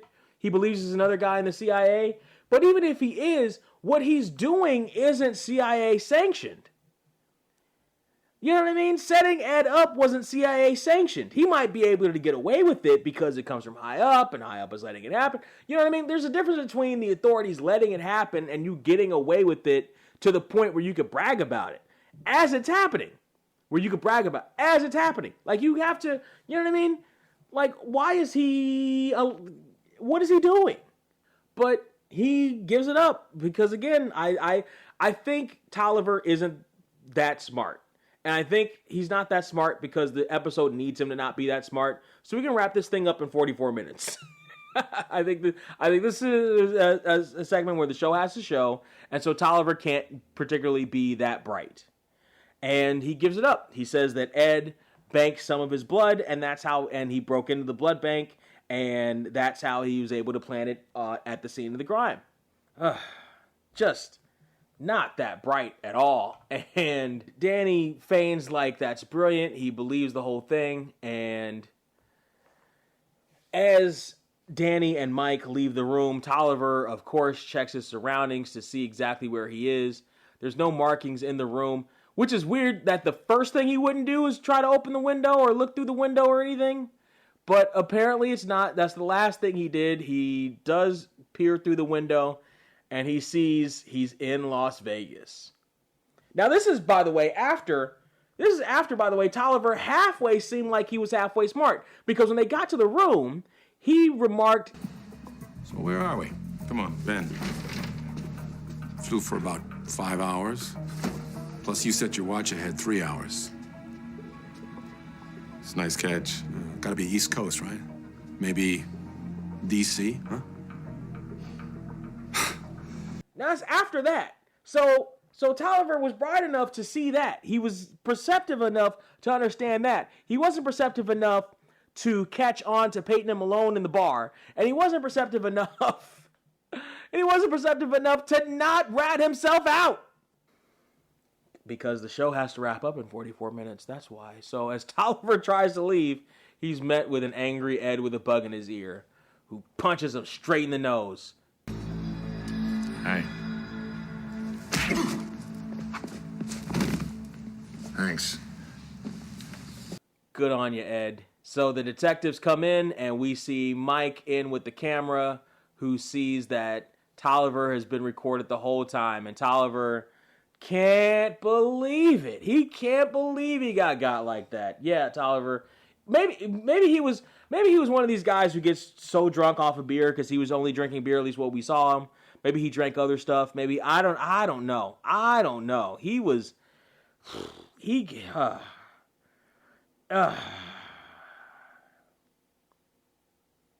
what an idiot. What an idiot. So as the scene ends, the DVD, the music on the DVD that we hear is signed, sealed, delivered by Stevie Wonder, which if you're going to do that, if you're going to pay for Stevie, you know what I mean, then you might as well pay for Stevie for the TV show too. So signed, sealed, delivered, I'm guessing on the original as well as the DVD. The streaming service, as I'm believing an AI song, give me the goods, give me the goods. If you're listening to the lyrics, it's not particularly great, the lyrics. But we go down the strip of the, man, the strip used to be so beautiful before they put the racetrack in. Oh, the strip, look at that strip. It used to be so beautiful. Ed's come back into the casino. He's getting reacquainted. He sees the Germans at the tables with their lazy boy and the striped sleepy hoots with the ball on it. Oh, boy. Reiner's knocked out. He doesn't have any chips in front of him. He's got some food there. Gerhardt is still playing, angrily, though. And Ed is wondering why they're allowed to just sleep in the casino. It's because they're down $600,000, which in today's money is $1,013,494.97 these boys are down. So Ed is okay with them sleeping there. As a matter of fact, he wants them to set up a bed. They're down $600,000. Hit and see. Hit and see. Oh, why don't you see if they need a blankie or something? Oh, Mike, I meant to tell you. I thought you did a hell of a job. we get one last look at Gerhardt, who his facial expressions are so fantastic. That's a great actor. And so the boys are talking about it, and Phony Goomba tough guy. Hey, I had to make that look good. And I don't think you're phony at all. What? Come here, wise guy. Hey. Hey, honey. Hey. Moments like that. And then we see Delinda come in, and they ask about the house, and it turns out that they're evicting their new tenants. And they need repairs. What repairs? So hold on a second. Okay, maybe the idea of them shooting porn in your house doesn't appeal to you. Certainly not to Mary. And one would imagine not necessarily to Nessa either, the way she was talking to the strippers. And maybe not Sam either, although you would think if you caught Sam in the right mood and there was enough money, Sam would be fine with it. But, I mean, the guy fixes stuff around the house, right? So whatever would have been destructive, what destruction, there's not a whole lot of, you know what I mean? Like, for those guys, you're not like tearing down walls and stuff. You know what I mean? Like, the whole purpose, for the most part, would be the ambiance of a house, right? Like, that's why you would do that. That's why you would have the moniker of your website be the whornextdoor.net, right? Like, the whole point is that you're, being the housewife thing, that genre of those kinds of movies was a big thing back then. There was a site, Homegrown, I think it was, that were on all the news channels. They're on primetime news channels. I remember seeing they were on the daytime talk shows and everything about, the housewives are doing it now. Ooh, like what? Like if you are able to pay the rent on time, right? Like the fact that they came in and they didn't like it, so they could evict you for whatever reason, they would evict you. Okay, what damages could they possibly have done in that amount of time? What, scuff marks on the floor? Like, what do we, from the cameras? Like, what, from people walking through? You can mop those up. Like, what are you talking about? What damages? What exact damages did they do? Whatever they did, Delinda is saying that it's going to cost the boys $2,000 each, which in today's money is $3,378.32, and it's going to cost Ed $5,000 for some reason. Now, wait a minute, isn't it the lucky six? Is Ed involved in this somehow? How is Ed involved in this somehow? He's not one of the six. Hold on. Mike, Danny, that's 2. Delinda, Sam, that's 4. Nessa, and Mary, that's 6. Where's Ed? Where's Ed in this? But apparently it's going to cost Ed $8,445.79 in today's money for some reason. But okay, I suppose. And Delinda just walks away like Delinda does. Here comes everybody else, though, to welcome Ed back. And as they do, this is one of those cheesy endings that we sometimes see on Las Vegas, where they don't really have a button for the episode. It's just a stupid kind of cheesy ending where everything's happy, where everything is successful and everybody's back to normal and everything's happy. And everybody hugs each other random. It's just random hugs. Mary hugs Danny, and then Mike feels left out, so he gets a hug, and then Nessa gets a hug, and everybody gets a hug. Just a random sitcom ending. I like this episode. I do like this episode. I think the Brenleys were treated a little unfair. I think the strippers were treated a little unfair, being perfectly honest. But I do like this episode. This is back to the basics of Las Vegas. We have the intrigue. We've got some backstory with Ed with the CIA. We've got some spy stuff with the CIA, etc. We've got some fun stuff with the queens and the house and the interview. Everybody gets to play. So I do like this episode. It's compact. It doesn't feel like 44 minutes. It feels right on pace. It feels right on time. It does not feel slow or fast. It feels right on time. It hits the notes. We got a little bit more into the Ed or the Danny and Mary stuff. Just a little bit. We haven't forgotten about those. We get the family dynamic of it. It's great. And everybody plays off each other well. It's great. I like this episode personally myself. The aggregate rating of this is almost an 8. And I think that's a shame. I'm going to go ahead and give this a solid 8. I mean a solid 8. I almost want to give this maybe 8.25. I don't want to give it 8.5 maybe, but it's a solid 8. I'm going to settle on a solid 8. It's a solid. Go ahead and give them that 0.5. It's a solid 8 is this episode. I like this episode. It's compact. It works. But as we have discussed on this show many a time, my opinion does not matter. It is your opinion that matters. So I want to know what you think about this episode on all the Las Vegas socials media. I name them all. Reddit, TikTok, Facebook group, Twitter, Instagram. Am I forgetting one? I feel like I'm forgetting one. There's a million other ones, but those are the ones that I can think of right now. So let me know what you think about them. Remember to vote in the polls on your favorite guest star, your favorite VIP guest stars as well. The next episode, we'll get into the next episode, but do all the things you need to do to help grow the show, help keep the show growing, help keep the show going. That is the most important one. If you're unable to financially support, unable, unwilling, whatever, then share it. Share it. A click, just a share of a clip, a share of an episode, a share of the link tree, a share of the Podbean, a share is worth 1,000 words, really. So anybody you know of that is into Las Vegas like that, that's into shows like Las Vegas, Leverage is a show like that. I could think of off the top of my head. Scrubs, not really Scrubs, but Leverage is one that I can think of. Psych, really. Psych is another one. Shows like that. Go ahead and tag them, like them in that, share, especially amongst the cast and the crew. That would be amazing if you're unable to support in any way monetarily. If you are able to support in a monetary way, then there are ways you can do that. I'm going to point specifically towards the Patreon just because, again, still, for some reason, Buy Me a Coffee is not buying me a coffee. Is not doing what it's supposed to do. Neither is Subscribestar. So I'm going to go ahead and say Patreon is the best way to do that. But you can also do it with the Venmo and the Cash App specifically as well. You can do that either as a guest, the way Angie has, or you can do that as entertainment director, the way Anthony has. You can go all the way up to whale. And there's different tiers. There's different perks that comes with the different tiers. And if you're a whale and you got whale money to drop on this show, then yeah, we will do it. We will do all that. If you got the whale money to do all those perks, those are the best ways to do that as well. And I appreciate you if you do.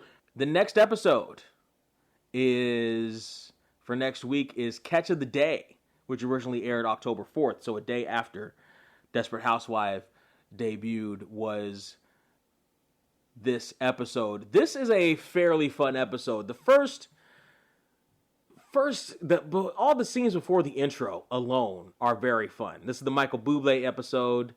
This is the lobster episode. This is a fun episode. This is a fun episode.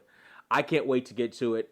And so I'm going to get out of here so we can go ahead and get to it. The sooner I get out of here, the sooner we can get to that episode. Folks, thank you as always for joining me here on this journey through our favorite episode of our favorite show, Las Vegas.